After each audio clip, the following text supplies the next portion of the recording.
కంచి కామకోటి పీఠం వారి Shri Chandrasekharendra Saraswati మహావిశ్వవిద్యాలయం inter marks ఆధారంగా స్కాలర్షిప్తో కూడిన అడ్మిషన్లు వివరాలకు కాల్ చేయండి.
అన్నా సరే మేము ఉన్నాం ఇంకా అబ్బో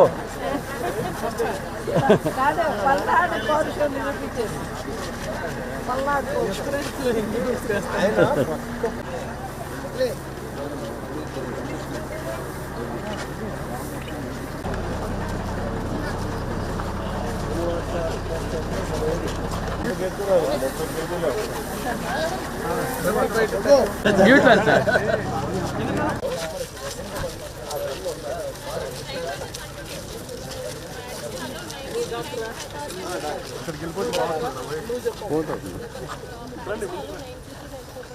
ఈ గ్రిల్స్ అడ్డం ఉన్నాయి ఇక్కడ మెయిన్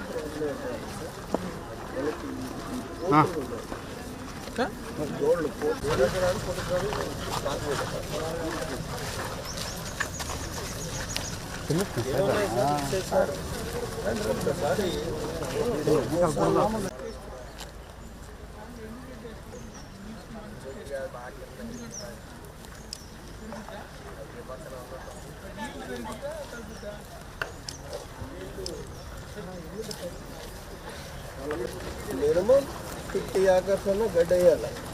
ఇప్పుడు ఎంత ఇస్తాం మనం 20 to 22 వరకు 20 ఉండాలి. మిగతాది ఒక 20 నిలబడి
కట్టుకోవడం వల్ల ఉండిపోవడం సహజం.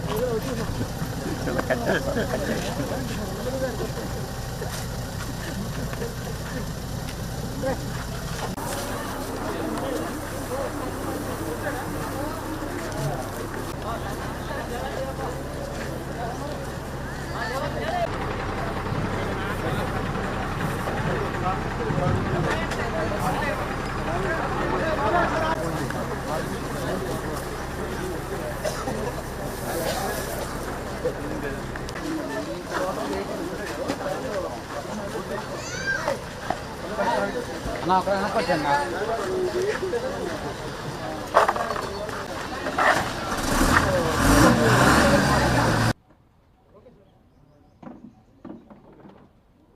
నమో వెంకటేశాయ.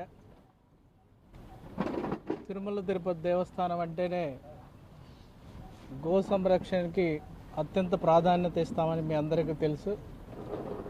మనకి గో సంరక్షణకి సంబంధించి సపరేట్ ట్రస్ట్ కూడా ఉందని మీ అందరికీ కూడా తెలుసు.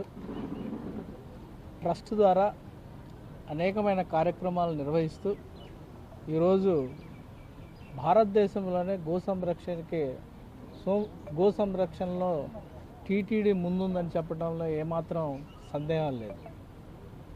మీకు అందరికీ తెలుసు, దాదాపు మనకి 3000 గోవులు ఉన్నాయి. ఈ 3000 గోవులకు కూడా ఒక ఎస్ఓపి ద్వారా ఫీడింగ్ కాన్ నుంచి అలానే మిల్క్ తీసుకోవటం దాకా, అలానే తీసుకున్న మిల్క్ను వివిధ రిచువల్స్లో ఎలా వాడుకోవాలో దానికి కూడా మనకి పూర్తి స్థాయిలో ఒక ప్రణాళిక ఉంది. ఎస్ఓపిస్ ద్వారా మాత్రమే మనం చాలా ప్రొఫెషనల్గా నిర్వహించడం జరుగుతూ ఉంది. అయితే గో సంరక్షణలో మిగతా సివిల్ సొసైటీ కూడా పార్టిసిపేట్ చేయటం అనేది ఇంకా మంచి పరిణామం. ఎందుకంటే పురాణాల్లో కానీ ఇతిహాసాల్లో కానీ గోవుకి అత్యంత ప్రాధాన్యత ఉంది. హిందూ సమాజంలోనే గోవుకి అత్యంత ప్రాధాన్యత ఉంది. గోవు పాలనని తీసుకుంటే ఇంకా మంచిదని కూడా చెప్పడం జరుగుతుంది. అందువల్ల ఈరోజు జగ్గంపేట ఎమ్మెల్యే గారు, బోర్డు మెంబర్ గారు ఇంకొద్ది ఇనిషియేటివ్ తీసుకొని సత్యనారాయణ గారి వాళ్ళ ఫౌండేషన్ కూడా కలుపుకొని ఒక మంచి బృహత్తరమైన కార్యక్రమాన్ని ఈరోజు నిర్వహించడం జరిగింది. దీనివల్ల దాదాపు 1600 టన్నుల ఎండుగడ్డిని ఈరోజు ఇక్కడికి జగ్గంపేట ఏరియా నుంచి ఇక్కడ దాకా తీసుకురావడం జరిగింది. దాదాపు 180 లారీల్లో తీసుకురావడం జరిగింది. ఇదంతా కూడా ఇంకొక సంతోషకరమైనది ఏంటంటే డొనేషన్ బేసిస్లో ఇక్కడ హ్యాండ్ ఓవర్ చేయటం జరిగింది. ఇది ఒక ఆదర్శంగా నిలుస్తుందని చెప్పడంలో ఏమాత్రం సందేహం లేదు. ఇది ఒక మంచి సాంప్రదాయం. ఎందుకంటే గోవుని పరిరక్షించే క్రమంలో, గోవుని ఫీడ్ చేసే క్రమంలో, గోవు యొక్క ప్రొడక్టివిటీ పెంచే క్రమంలో అందరూ కూడా ఇలా పార్టిసిపేట్ చేస్తే మనకి మంచి పౌష్టికాహారం ఇచ్చే అవకాశం ఇంకా బెటర్గా ఉంటుందని ఈ సందర్భంగా తెలియజేస్తున్నాను. మన ఎండుగడ్డి ఎవ్రీడే మన గోశాలలో దాదాపు 4 టన్నుల దాకా ఇస్తూ ఉంటాం. ఈ డొనేషన్లో దాదాపు మనం 3 నెలల దాకా కొనే అవకాశం కూడా ఉండదు. 3 నెలల ఏకాబికిన మనం ఈ డొనేషన్లో ఇచ్చిన దాన్ని మనం వాడుకునే అవకాశం కూడా ఉంటుంది. ఈ సందర్భంగా జగ్గంపేట ఎమ్మెల్యే గారికి, బోర్డు మెంబర్ అయిన జ్యోతుల్ నెహ్రూ గారికి ప్రత్యేకమైన కృతజ్ఞతలు తెలియజేస్తున్నాను. అలానే సత్యనారాయణ గారికి కూడా, ఆయన మంచి డోనరు, దైవభక్తి గల వ్యక్తి, ఆయన కూడా ముందుండి నడిపించినందుకు చాలా కృతజ్ఞతలు తెలియజేస్తున్నాను. దీన్ని ఆదర్శంగా తీసుకొని మిగతా సమాజంలో మిగతా వ్యక్తులు కూడా ముందుకొచ్చి ఈ గో సంరక్షణ ఉద్యమంలో వాళ్ళు కూడా పార్టిసిపేట్ చేసి ఓవరాల్గా టీటీడీ తీసుకున్న యొక్క చర్యల్ని స్ట్రెంథన్ చేస్తానని ఈ సందర్భంగా ఆశిస్తూ, మీరందరూ కూడా చూస్తారు మనకు దాదాపు ఇక్కడ 80 ఎకరాల దాకా ఉంది. దాంట్లో దాదాపు మోర్ దాన్ 25-30 ఎకర్స్లో మనం పచ్చిగడ్డి కూడా ఎప్పుడు గ్రో చేస్తూ ఉంటాం. అలానే ఇప్పుడే మా ఆఫీసర్స్తో మాట్లాడితే వాళ్ళు చెప్పడం జరిగింది, ఇంకా కూడా అంటే ఉన్న ల్యాండ్ని మరింతగా కూడా యూటిలైజేషన్లో ఎలా తేవాలి, ఉన్న ల్యాండ్ మొత్తం కూడా యూటిలైజ్ చేసి తీసుకొని మ్యాక్సిమం గోల్ని ఎంతవరకు ఇక్కడ పెట్టుకోవచ్చు, అలానే మిల్క్ ఇచ్చే వాటిని ఎంతవరకు పెట్టుకోవచ్చు, మిల్క్ ఇవ్వని మేలు వాటిని కానీ మిగతా వాటిని ఎక్కడ పంపించవచ్చు, చాలా పగడ్బందీగా వాళ్ళు ప్లాన్ చేస్తున్నామని చెప్పడం జరిగింది. చాలా సంతోషకరమైన విషయం. దీంట్లో కూడా ఇది ఒక పెద్ద సబ్జెక్ట్. ఈ సబ్జెక్ట్లో కూడా చాలా పర్మినేషన్స్ అండ్ కాంబినేషన్స్ ఉంటాయి. ఈ పర్మినేషన్స్ అండ్ కాంబినేషన్ బట్టి వాళ్ళు ఎప్పటికప్పుడే వాళ్ళకున్న సిస్టాన్ని రీవిజిట్ చేసుకుంటూ వాళ్ళు ఈ రకమైన ప్రొఫెషనల్గా రన్ చేసే కార్యక్రమానికి శ్రీకారం చుట్టినందుకు మా ఆఫీసర్స్ కూడా ధన్యవాదాలు తెలియజేస్తున్నారు. వాళ్ళు కూడా చాలా బాగా పనిచేస్తున్నారు. అలానే మనకున్న వెటర్నరీ డాక్టర్స్ కానీ వాళ్ళు కూడా గోవుని చాలా బాగా చూసుకుంటున్నారు. అలానే డైరెక్టర్ గోశాల కూడా ఉన్నాడు ఇక్కడే, అతనికి కూడా కొత్తగా ఆయన ప్రొఫెషనల్ని తీసుకొచ్చి పెట్టుకోవడం జరిగింది ఆ యూనివర్సిటీ నుంచి. అతనికి కూడా సపరేట్ కృతజ్ఞతలు తెలియజేస్తున్నాను. అందరూ కూడా కలిసి ఒక కామన్ కాజ్ అంటే గో సంరక్షణ, అందరం కూడా కలిసి నడిచినప్పుడే ఇటువంటి బృహత్తరమైన కార్యక్రమాలను చాలా సక్సెస్ఫుల్గా కూడా నిర్వహించవచ్చని తెలియజేస్తూ అందరికి కూడా నమో వెంకటేష్.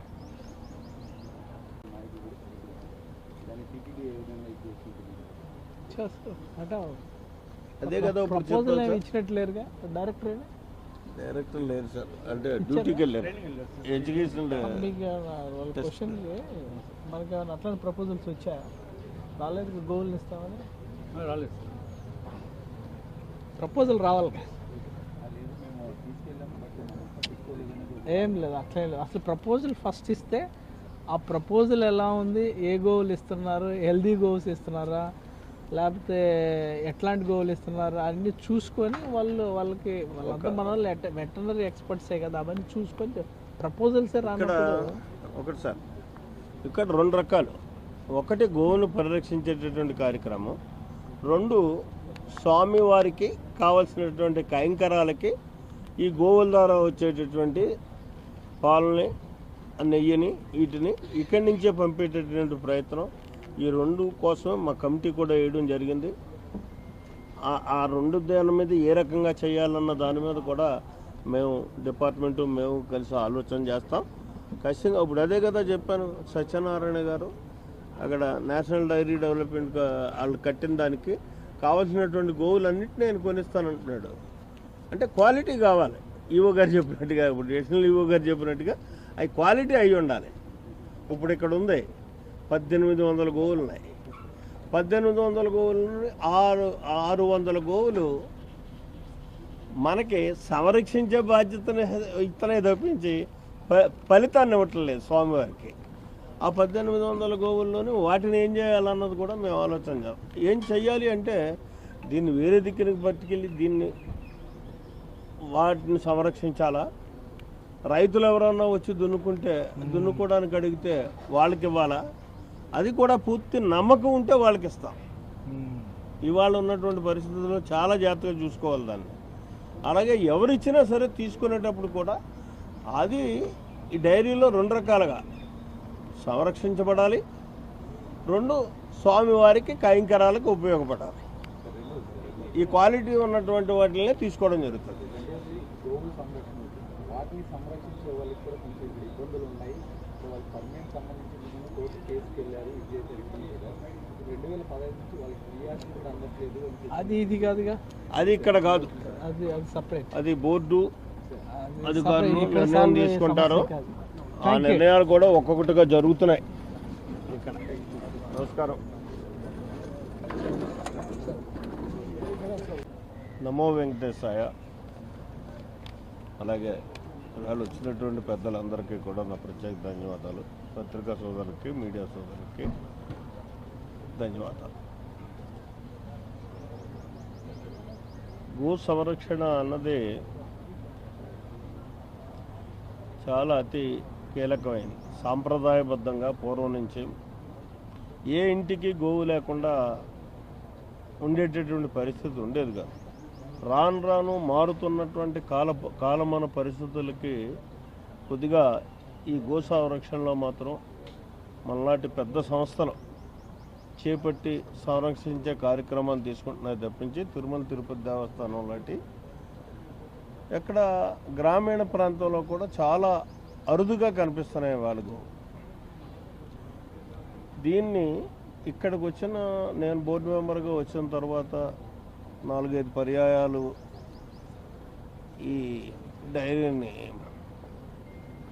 ఈ గోశాలను పర్యటించడం, ఇక్కడ ఉన్నటువంటి పరిస్థితులను చూడడం, ఏది అవసరమో దాన్ని ఇవ్వగలిగేటటువంటి దాన్ని మనం అందివ్వాలి అనేటటువంటి ఒక ఆలోచనతో ఈ కార్యక్రమాన్ని సత్యనారాయణ గారి యొక్క సహకారంతో తీసుకోవడం జరిగింది. లాస్ట్ ఇయర్ 38 లారీలు గడ్డి తేవడం జరిగింది. ఈ సంవత్సరం అలా కాకుండా కనీసం సగమైన తీసుకురావాలి, సంవత్సరంలో సగమైనా సరే ఇక్కడ ఈ గోశాలకు సరిపడినటువంటి గడ్డిని మనం ఇవ్వాలి అని చెప్పి ఆలోచన చేసి ఒక 180 లారీలతోటి ఈవో గారు చెప్పినట్టుగా మనం తేవడం. మరి ఇక్కడికి ఆ వెంకటేశ్వరుడు దయ వల్ల ఇన్ని లారీలు ఒక్కసారిగా ఒకే రోజు ఒకే గంటలో ప్రయాణం చేసినా ఎక్కడా ఏమీ జరగకుండా ఇక్కడికి చేరుకోవడం, ఇక్కడికి వాటిని అందించేటటువంటి అదృష్టం, ఆ భాగ్యం ఆ వెంకటేశ్వర స్వామి మాకు కలిగించడం చాలా అదృష్టం. అయితే ఇక్కడ మాత్రం ఈ సమాజానికి ఒక్కటి నేను చెప్పగలను, గోమాత అన్నది ఒక పాలిచ్చేటటువంటి మాతగానే కాదు. మనం చూసాం ప్రపంచంలో ఉన్నటువంటి భూమి మీద ఉన్నటువంటి ప్రతి జీవరాశికి కూడా ఆహారాన్ని ప్రకృతిని అందించేటటువంటి భూమాతకి ఆహారాన్ని ఇచ్చేటటువంటిది ఈ గోమాత. తద్వారా భూమాత ద్వారా మనందరం కూడా ఆహారాన్ని పొందడానికి అవకాశం కలుగుతుంది. అంటే ఇక్కడ గోమాత యొక్క విశిష్టత అన్నది సింపుల్గా మనం ఆలోచన చేస్తే ఎంత ప్రశస్తం ఉన్నదో, ఇక దైవంతో సమానం. ఉదయం లేచిన వెంటనే గోమాతను చూసి పూజ చేసుకుని బయటకు వచ్చినట్టయితే జీవితం చాలా సుఖమయం. ప్రత్యక్షంగా అనుభవం ద్వారా నేను చెప్తున్నా. అటువంటి గోమాతకు సేవ చేసుకునే అదృష్టాన్ని తిరుమల తిరుపతి దేవస్థానం అవకాశం ఇవ్వడం చాలా అదృష్టంగా నేను భావిస్తున్నాను. అలాగే ఇవాళ మా బోర్డు మెంబర్స్ అందరూ కూడా ఈ కార్యక్రమం ఉందని చెప్తే వాళ్ళకు ఉన్నటువంటి సొంత కార్యక్రమాలన్నీ మానుకుని ఇక్కడ రావడం. ఎడిషనల్ ఈవో గారికి అయితే ఇవాళ యాక్చువల్గా ఇదే టైంకి మీటింగ్ కూడా ఉంది, దాన్ని పోస్ట్పోన్ చేసుకుని ఇక్కడికి రావడం జరిగింది. 1 గంట 2 గంటల్లోనూ మళ్ళీ ఈవో గారు కూడా వస్తారు. అయితే దీని ప్రాధాన్యతను బట్టి ఇంతమంది ఇక్కడికి సమావేశమై దీనికి ఒక ఇది ఇవ్వడం అన్నది మాత్రం ఒక అదృష్టంగా భావిస్తూ, ఇంతమంది ప్రాధాన్యత ఇచ్చినటువంటి ఈ కార్యక్రమం ప్రతి ఒక్కరూ కూడా బాధ్యతగా తీసుకుని గోమాతను సంరక్షించేటటువంటి కార్యక్రమాన్ని మన భారతదేశంలోనే కాకుండా ప్రత్యేకంగా ఆంధ్రప్రదేశ్లో ప్రతి ఇంటి దగ్గర ఒక గోమాతను పెంచేటటువంటి కార్యక్రమాన్ని ఒక ఉద్యమ రూపంలో తీసుకోగలిగితే అది భూమాతకి ఆహారాన్ని ఇస్తుంది. ఆ ఆహారం ద్వారా భూమాత మనకు ఆహారాన్ని ఇచ్చేటటువంటి పరిస్థితి ఉంటుంది. ప్రకృతిని శాసించగలిగేటటువంటి శక్తి కూడా ఈ గోమాతకు ఉంది అని చెప్పి భావిస్తూ, మరి ఇటువంటి కార్యక్రమాలు అందరూ చేపడితే బాగుంటుంది అని చెప్పి కోరుకుంటూ, దీన్ని ఈ గోశాలని ప్రత్యేకంగా ఇవాళ మమ్మల్ని కమిటీ కూడా వేసింది తిరుమల తిరుపతి దేవస్థానం. మా భాను గారిని, నన్ను, ఇంకా కోటేశ్వర గారు, ఇలా ఒక 5 ఒక డైరెక్టర్ గారు, తర్వాత ఇటువంటి గోశాలని ప్రకృతి సహజ సిద్ధంగా పెంచేటటువంటి గోశాల హైదరాబాద్లో, ఆయన పేరు ఏం పేరండి, వంశీ గారు అని చెప్పేసి ఆయన్ని మేమంతా కలిసి దీన్ని ఎలా ఇంకా మంచి స్థాయికి తీసుకెళ్ళాలి, సాధ్యమైనంత వరకు మనకున్నటువంటి ఈ గోశాల అన్ని ఉపయోగించుకొని తిరుమల కొండ మీద జరిగేటటువంటి ఏ కార్యక్రమానికి కూడా ఈ గోశాల నుంచే పాలు వెళ్ళేటటువంటి పరిస్థితి తీసుకురావాలి అని చెప్పి కూడా దానికి తగు సూచనలు ఇవ్వాలి అని చెప్పడం జరిగింది. దాని మీద కూడా ఆలోచన చేస్తున్నాం. ఇందాక మన ఎడిషనల్ ఈవో గారు చెప్పింది కూడా అదే. అందులో భాగంగానే ఇక్కడ తగ్గించాల్సినవి ఏమున్నాయి, పెంచుకోవాల్సినవి ఏమున్నాయి, ఇలా ఇప్పుడు మనకి నేషనల్ డైరీ డెవలప్మెంట్ కార్పొరేషన్ ఇక్కడ సుమారు కొన్ని కోట్లు వెచ్చించి మనకి గీ తయారు చేసే కార్యక్రమాన్ని ఇచ్చింది. అలాగే గోవుల్ని పెంచుకునేటటువంటి ఇదిని కూడా నూతన వరవడిలో పెంచడానికి కావాల్సినటువంటి ఇవ్వడం కూడా జరిగింది. అది తొందరలోనే పూర్తవుతుంది, 2-3 మాసాల్లో. అన్నీ వాటిలో కూడా అవకాశం ఇస్తే శ్రీనివాస ట్రస్ట్ సత్యనారాయణ గారు దాన్ని బాధ్యత తీసుకొని ఆ గోవులను కూడా నేను కొని పాలు శ్రీవారికి సమర్పించుకుంటానని కూడా ఆయన అభ్యర్థన ఉంది. దాన్ని మరి బోర్డు అధికారులు మరి ఆలోచన చేసి దాన్ని ఏమన్నా అవకాశం ఇస్తే ఆయన కూడా చేయడానికి సిద్ధంగా ఉంటారు. ఆయన ఎందుకంటే నెలకు 30 లక్షల రూపాయలు ఏదో రకంగా శ్రీవారికి చేరేటటువంటి కార్యక్రమాలు తీసుకుంటాడు ఆయన ఎప్పుడు.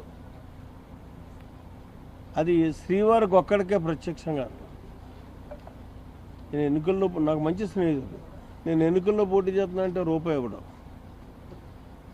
ఇవాళ దీనికి సుమారు 1,87,00,000 అయితే అందులో సగం ఇచ్చాడు. గడ్డంతా రైతులు ఇచ్చారు, మా ప్రాంత రైతులు, మా నియోజకవర్గ రైతులు గడ్డిని అంతా కూడా పూర్తిగా ఫ్రీగా ఇవ్వడం జరిగింది. అయితే ఇక్కడ తేవడానికి, దాన్ని సమకూర్చడానికి, ఇక్కడ అన్నీ చేసుకోవడానికి నేను చెప్పిన అమౌంట్ అయినటువంటి పరిస్థితి. అందులో సగం ఆయన భరించాడు. ఇది పరిస్థితి.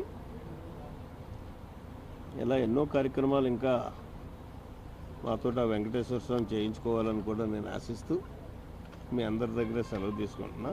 నమో వెంకటేశాయ.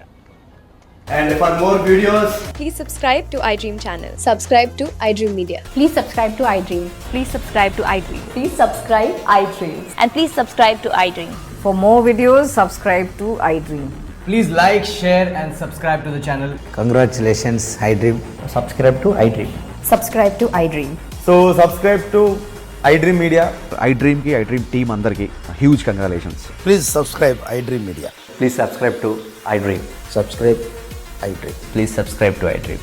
iDream అంటే నా కళల ఛానల్ను సబ్స్క్రైబ్ చేసుకున్న నోరు తిరుగుతలేదు, మీరైతే గంట గుర్తు కొట్టండి. For more such videos, please subscribe to iDream.